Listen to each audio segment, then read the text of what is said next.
So Lewis Hamilton was P3 after 2 turns. Kimi Raikkonen locks up going into 3. Which, like, racing incident, 10 seconds. Fair, he took the It's the blame. start of the race, too. Whatever. Yeah. And if you watch the onboard, Kimi was almost full lock on the steering wheel. It wasn't like, he pulled a Rosberg and just a slight little correction. I mean, he locked up, so he couldn't steer out of it. Like you said, racing incident. Now, I put out the question, was the 10-second stop and go fair? Was it too much? I was only expecting 5 seconds. Me too, But because Vettel got the same in France. Right. But I can understand the 10 at the same time. So, I don't know. I think if you're comparing it to the Vettel incident, it's too much, or it should be reversed, where Kimi got 5 and Vettel got 10. But if you don't take the Vettel scenario into equation, I'd say, okay, 10 seconds, I can understand that. For sure. I think, personally, I think the 10-second stop and go was too much for something like that. But I do agree that I'd be fine with it if Vettel would have gotten the same one, because then we'd see some consistency, which is the whole point, right? But don't stewards change every race?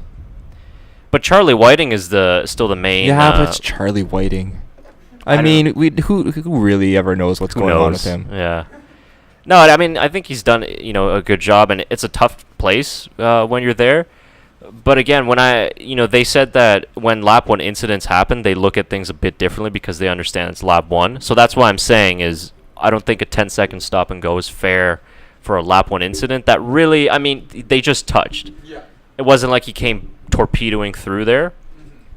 Where's Danny? Like our boy Danny Kvyat. But I mean, they touched wheels, and okay, like he did, screw Lewis Hamilton's start of the race for sure. But 10-second and a stop and go too. When we look at other stop and go penalties, Vettel driving into Hamilton, which was dangerous driving, that's the same penalty. I don't think this is dangerous driving from Kimi Raikkonen. No, definitely not. I think the biggest issue I found with the penalty was just the consistency in the calls. Let's see some consistency. Same thing we see in World Cup. We see some penalties being called by certain referees, other penalties not being called. So what's the rule here? We're okay with the decision as long as there's parity and consistency between one race to the next. And I think everyone in F1 would be okay with that. I don't see why anyone would complain if it's consistent. I don't see that being a problem. And I got to say, a huge props to Kimi Raikkonen, which is what world champions do, Lewis, is he took blame for it. Didn't complain, didn't bitch about it, just said, listen, my fault, my mistake, I deserve the penalty, and that was it. Yeah, which is fair. Absolutely. Absolutely. I'll give it to you, Kimi. You know what? You messed up, but mistakes happen. I mean, it's an F1 race.